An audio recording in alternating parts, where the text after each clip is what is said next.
So the first release sites that I mentioned a moment ago, the purpose of these sites are really to try to get an idea for the company, one, to be on the ground quickly, but also test the rollout in a whole host of different areas. The areas have been specially selected to cover a different variety of circumstances, from geographic areas, socioeconomic areas, and where Telstra itself has differing sorts of infrastructure. Obviously, as with any incumbent, they have an awful lot of equipment in the ground, but the quality of that equipment, the access to the ducts and things like that, isn't necessarily known in all places. The network's had a very long history. On that note, with Telstra, overnight, the Minister announced that they have come to commercial terms with NBN Co and Telstra for the rollout of the network, which means that Telstra has agreed to decommission its copper network and progressively migrate onto the National Broadband Network Company, which is a huge coup for the government and also NBN Co, and sets it further down the track that this network is being rolled out. So, as I said before, construction's underway at 5 sites across Australia and work scheduled for another 19. Each site has between 3,000 and 4,000 premises. So it's quite a significant rollout, and then obviously beyond this they'll be looking to upscale that quite rapidly to across the country.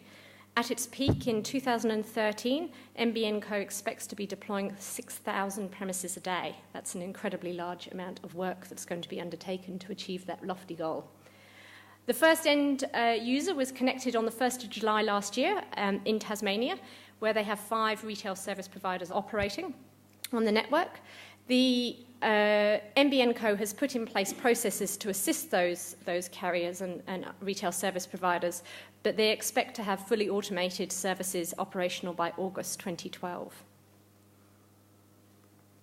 So the rollout, as I mentioned before, is 9.5 years, and there's an awful lot of premises that are going to be passed on in fibre, 12.2 million premises, of which 2 million of these are greenfields, and I think this is testament to Australia's growth and skills in the market, is the fact that we have so many new houses being rolled out every single day, 2 million over about 8 years. The wireless and satellite are expected to pass 1 million premises. Construction of the wireless is expected to start in 2011, and I don't believe that there have been any contracts awarded in that area just yet. The satellites are expected to be launched in 2015. This figure here shows the expected number of premises to be rolled out over the next couple of years, and by 2013, just under 1 million premises will be passed by fibre. At the end of the rollout, it will be the largest fibre optic network in the world. Certainly with a geography the size of Australia, it would be hard not to. Is it fibre to the home, or are you passing things? Did you say FTTP? It's fibre to the home, but as the network is being rolled out, people are being asked if they want to connect. It's option opt-in. The company is getting about 77% of premises opting in to actually use services, which is a phenomenal uptake of the network.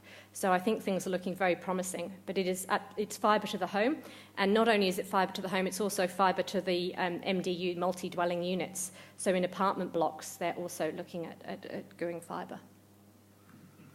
So the product offerings, NBN Co is starting at a entry-level service of 12 megabits per second downstream and 1 megabits per second upstream, and that's the committed information rate. And the cost is $24 a month. That's obviously wholesale cost. One of the things the government did insist on is uniform wholesale pricing across the country. This obviously significantly lowers barriers to entry, particularly in our more regional and remote areas. The entry-level product is available across all 3 platforms, offered as an Ethernet bitstream service on the wireless, fibre and satellite. But the fibre network obviously can offer much higher speeds, and the fastest product that NBN Co is offering is 100 megabits per second with a peak information rate of 1 gigabits per second. There are 4 traffic classes that are going to be operational on the network, ranging from mission critical to best efforts internet as we know it today. And the network's also being built for multicast functionality. But the NBN's a very exciting project, but it's actually not what I think is most exciting. What's most exciting is the things that are going to happen because of the National Broadband Network. And I think there's just the most incredible opportunity for innovation across retail service providers, but also new market entrants that can make a real difference across a range of different industry verticals, including health, education, financial services, to name a few.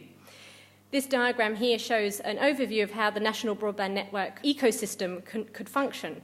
We've got the NBN company offering a Layer 2 service, and this could be sold to retail service providers as we know it today, who can then take that Layer 2 product and sell a consumer product as we see offerings in the street, whether it's BT, TalkTalk in the UK or Optus or Telstra in the Australian environment.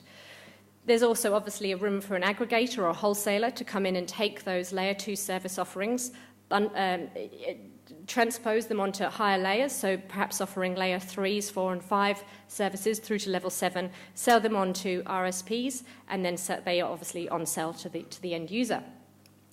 There's also a very real and interesting opportunity for application service providers to enter the market, and these are new providers. So rather than having content disaggregated from a RSP, so RSPs may well have content deals in which they can provide consumers access to particular content, but they aren't content owners necessarily in their own right.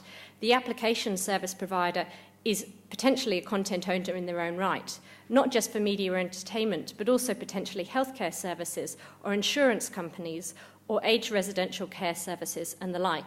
And I think there's a really exciting opportunity to see the Australian market develop into a much more complex ecosystem of retail service providers and application service providers, which ultimately means better choice for end consumers and better service and access to resources and services. So what are the sorts of things that we can see coming in the future? Well, the home area network is one area that has received a lot of attention in Australia and I believe in the UK. Particularly in the energy space, the use of smart metering has a real potential to transform the energy sector through the use of machine-to-machine communication to help not only the energy sector monitor and manage their own services, but the end consumer to manage their energy consumption in the home, whether it's turning on or off lighting or managing dishwashers and the times they're turned on and the like. There's a whole host of other services that could sit on a home area network, from health applications, for example, monitoring chronic disease such as diabetes and uploading information to general practitioners and carers, entertainment content service providers, education providers, and the list goes on. And this figure here shows just a few of the possibilities of the sorts of things that can happen. These offer very real and exciting opportunities for companies to come into the Australian NBN environment to offer consumers services that haven't otherwise been unavailable, not because of the bandwidth requirement, but because of the ubiquity of the network across the entire country. So why am I here? Well, I'm here because of my work at the Institute for a Broadband-Enabled Society. The aim of our institute is to look at some of the applications that are going to sit on top of the network. One of the issues that the Australian government has right now is we're rolling out a fantastic network, but what is this network going to be used for? Why do we need 100 megabits per second every home, and why should taxpayers' money be spent on this network? Well, the answer is, I think, very real, and there are some tremendous opportunities to reap government savings in delivery services such as health and education, but also to help companies better offer services. So IBIS is playing an important role here in the Australian marketplace, and we're supported by the Victorian Government, who's one of our biggest partners, but also a whole range of industry partners as well.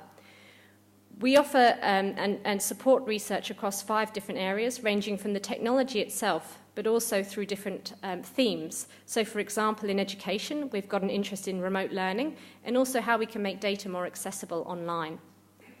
In health, we're interested in telehealth. We're interested in supporting people to live in their own homes when they're getting old. We're interested in youth mental health online, and we're also interested in the implementation of the electronic health record.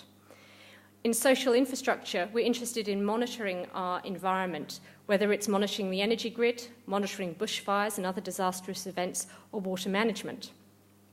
We're also interested in social inclusion, And broadband can really help achieve social inclusion if it's rolled out in the right way and accessibility is straightforward.